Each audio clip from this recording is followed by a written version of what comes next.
Halo teman-teman, dimanapun kalian berada, mudah-mudahan sehat selalu, diberikan rezeki yang lancar, amin. Seperti biasa teman-teman, kita reaction ceramah Habib Bautae. Nih Habib ceramahnya kok nyebut-nyebut tai gitu teman-teman ya, tai, padahal sendirinya yang bau tai teman-teman. Jadi judulnya Habib Bautae, ya mereka sendiri yang ngomong gitu. Seperti biasa nanti kita tonton videonya sebentar, nanti gue bakal reactionnya seperti apa ya, Habib Dobol, Habib Bautae. Tapi sebelum lanjut ke video, kita intro dulu ya, intro, oke, intro. Yuk.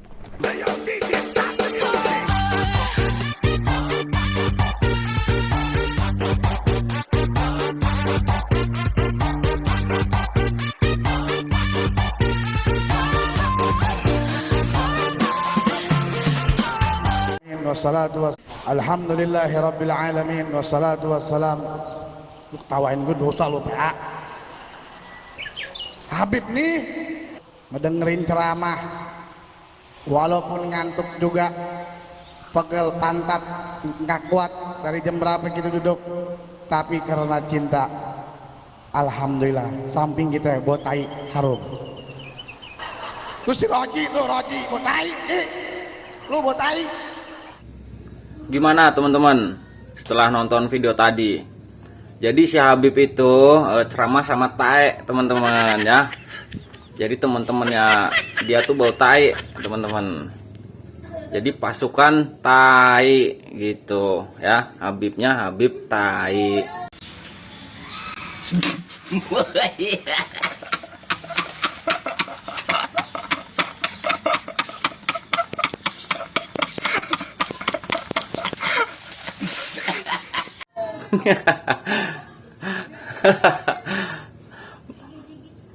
Ceramah kok bau tai, gimana itu Beb?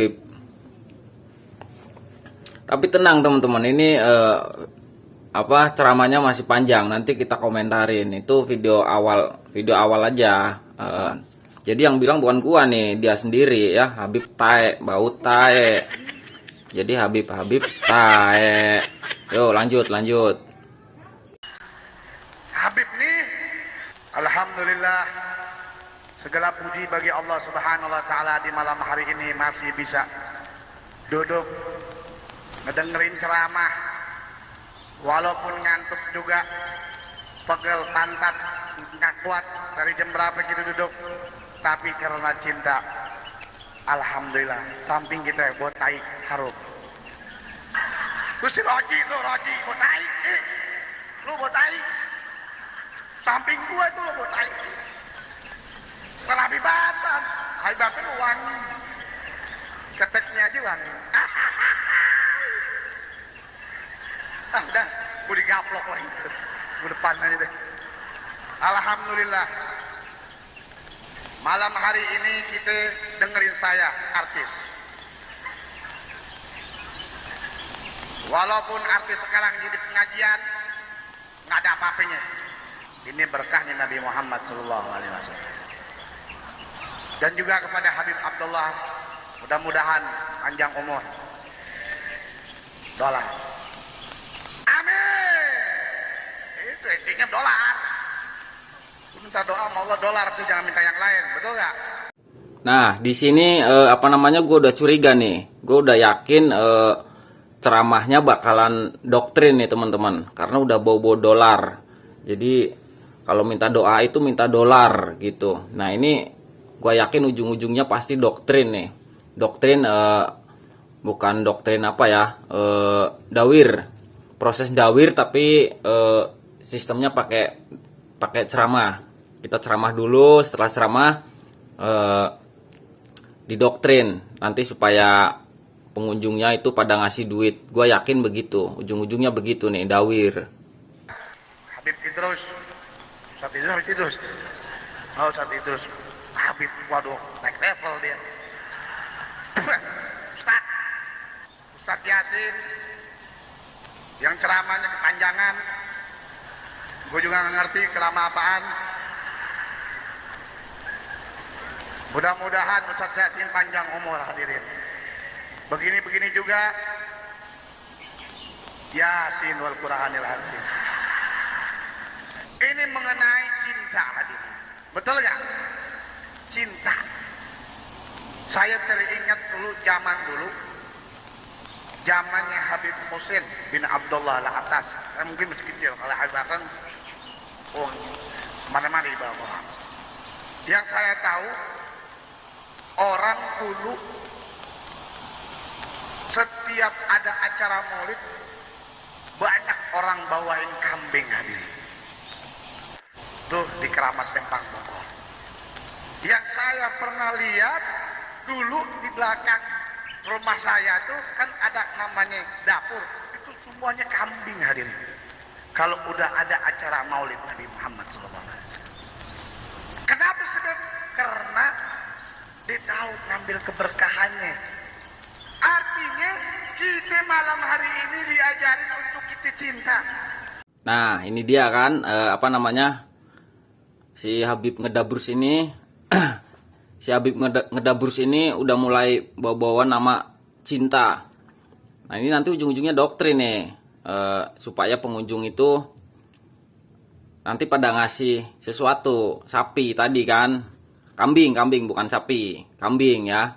Nah, nanti ini pasti ujung-ujungnya pasti minta kambing. Gue udah bisa nebak nih, karena kabib itu kalau ceramah pasti begitu. Mereka itu bikin alur cerita dulu ya, nanti ujung-ujungnya pasti pengunjungnya disuruh ngasih kambing. Begitu, coba kita tonton lagi, lanjut. Makanya kalau kita dulu, anak dengerin kalau di majelis Bogor itu nggak pernah lepas dengerin salawat. Salatullah ala toha ya mani Allah. Mana gitu? Nah, lupa. Ya begitu deh, Pak. Sabinil khalqi yaumil qiyamah ya Rasulullah. Itu di Bogor. Sekarang udah nggak ada. Orang itu mampus. Astagfirullahaladzim. Nah, itu dia teman-teman, itu Habib nggak jelas banget ya ceramahnya nggak jelas banget, malah bilang mampus, katanya orangnya udah mampus. Dan yang herannya pengunjungnya itu yang datang pada ketawa teman-teman. Itu udah sama-sama gilanya lah, Habibnya gila, pengunjungnya gila, muhibinnya juga udah gila itu. Oke, lanjut. Orang itu pelawat.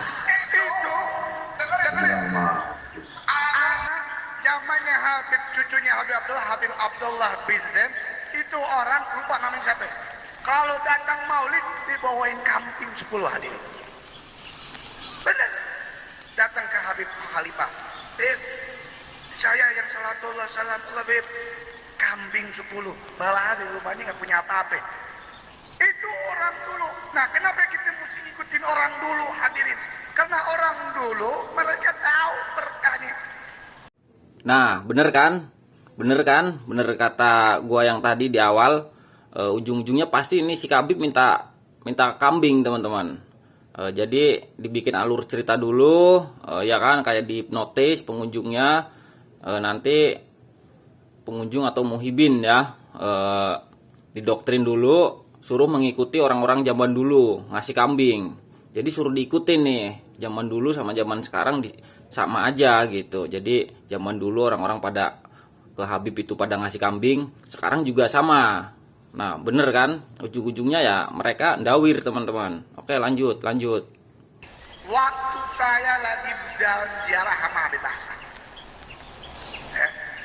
kalau nggak salah pas saya ziarah ke Solo, itu ada orang parkir. Ya emang tukang parkir banyak kan. Ini tukang parkir ngomongin Habib Syekh. Habib Syekh ngomongin, dia ngomong Habib Syekh di rumahnya banyak, di sodakonya banyak. Anak toel Habib Sadiq. Dik, bayar. Lu kalah sama Habib Syekh. Lu kan Habib. Lu awal apa Habib? Habib aing cina. Keluarin, kasih. Dikeluarin 50.000. Karena bilang temen-temen yang dari gue tadi 50.000. Dikeluarin 50.000. Saksinya ada Ustaz Muhyiddin, ada banyak yang ngikutin itu kemarin waktu itu. Nggak taunya, Anda nggak kepikir tuh. sampai menuju kemana tuh? Ke Surabaya, kemana, ke Jogja. Itu saya punya supir, mungkin minum dokternya 10 kali botol kali, dia ngantuk, ditabrak tuh yang namanya trotoar. Bukan harim ditabrak, trotoar ditabrak goblok. Wah, itu oleng. Itu kalau logika nih, mati saya kubur samping Habib Mustafa. Ah lah, gue mimpi kemarin juga takut. Subhanallah, saya baru ingat, Habib Sadiq baru ingat, ternak sodako. Bayangin. Tanya Ustaz Muhyiddin, oleng, hancur, subhanallah. Enggak hancur mobilnya, ban cuman pecah doang. Kita selamat, ngajol pentok doang, tok gitu. Habib Sadiq lagi tidur, terus muntah belakang. Tapi saya pikir-pikir, ini sodako kayaknya kemarin. Bener, 50.000 diselamatin sama Allah. Tapi kalau ente kena, bukan 50.000, bisa rumah sakit ratusan juta. Belum tentu nyawa lu selamat. Betul gak? Tapi sodako, apalagi buat Nabi Muhammad SAW. Makanya saya nggak mau tahu. Sapi buat saya, buat antum juga sapi. Oke lo, nanti di masjid banyak tukang sapi di situ. Nah, ini maulid apa jualan sapi nih? Jangan Beb. Atau orang sodakonya paling banyak Allah bisa lo kasih. Gimana teman-teman, setelah nonton ceramah-ceramah tadi Habib Ngedabrus atau Habib Tae, yang di samping-sampingnya Habib Bau Tae, gimana? Jadi ceramah-ceramah Habib tuh begitu. Jadi dibikin alur cerita dulu ya kan. Anak alur cerita itu anggaplah seperti doktrin. Gara-gara kita ngasih uang 50.000 sodako, selamat gitu kan. Mobil nabrak tiang, mereka selamat gitu. Dan ujung-ujungnya mereka minta sapi. Jadi pengunjung tadi dimintain sodako sapi. Begitu teman-teman ya. Paham kan? Jadi sistem doktrin habaib ya begitu. Sama kayak ceramah-ceramah Habib yang itu teman-teman, yang kapal. Jadi ada bos kapal dimintain harta sama habaib, akhirnya ngasih setengahan ya, setengahan sama itu habaib. Ternyata kapalnya si bos ini, yang satu tenggelam, yang satu bocor. Nah yang bocor ini kata si Habib ditambal sama bidadari karena udah ngasih harta ke Habib gitu. Jadi ceramah-ceramah seperti itu adalah doktrin, karena si Habib tersebut kemungkinan besar mereka lagi ceramah di deket atau di area pelabuhan. Jadi berharap setelah selesai acara pengajian tersebut, setelah selesai ceramah, berharap bos-bos kapal yang ada di wilayah situ memberikan hartanya. Begitu teman-teman. Otomatis kalau pengunjung ya datang ke acara ceramah tersebut, ke acara pengajian tersebut, lalu ceramahnya ditelan mentah-mentah. Ditelan mentah-mentah tuh artinya bener-bener didengerin, diresapin, mereka bakal ketakutan karena mereka punya kapal atau bos kapal yang akhirnya dia kayak terdoktrin, daripada nanti kapal gua tenggelam seperti yang diceritakan, mendingan nanti setelah selesai ceramah ini Habib mau kita kasih hadiah, misalkan sepeda atau motor atau duit gitu. Nah jadi sistem doktrin habaib itu seperti itu, dibikin alur cerita dulu, ditakut-takutin, ujung-ujungnya ya pasti minta sesuatu gitu. Entah itu minta sapi, minta duit gitu teman-teman. Sama aja begini, kayak gua ya, misalkan nih misalkan gua di depan gua ada wanita, ada cewek lah, terus gua bilang begini, mbak, kemarin gua nembak cewek tapi ditolak Ya mas, terus kenapa? Ya ditolak. Setelah ditolak, itu cewek pamit pulang lalu kecelakaan. Lah kok bisa mas? Iya. Nah sedangkan kejadian itu udah gue alamin 3 kali mbak gitu. Nah sekarang gue lagi nyari penggantinya. Mbak mau nggak jadi pacar aku? Karena mbak tuh cantik, aku suka sama mbak. Nah otomatis si mbak-mbak ini takut, kalau mau nolak takut kecelakaan gitu. Karena udah didoktrin terlebih dahulu teman-teman, yang akhirnya mau nggak mau ya ini si cewek akhirnya nerima gitu. Ya udah mas gitu, kita pacaran begitu. Jadi dibikin alur cerita dulu teman-teman, didoktrin dulu supaya pengunjung atau muhibin itu mendengarkan ceramahnya ujung-ujungnya ya minta harta. Doktrin atau dawir lah, bahasa kerennya dawir. Dawir itu ya kayak ngemis-ngemis gitu teman-teman. Oke lah, terima kasih udah nonton video ini sampai selesai. Jangan lupa komen. Ketemu lagi di video berikutnya. Bye bye.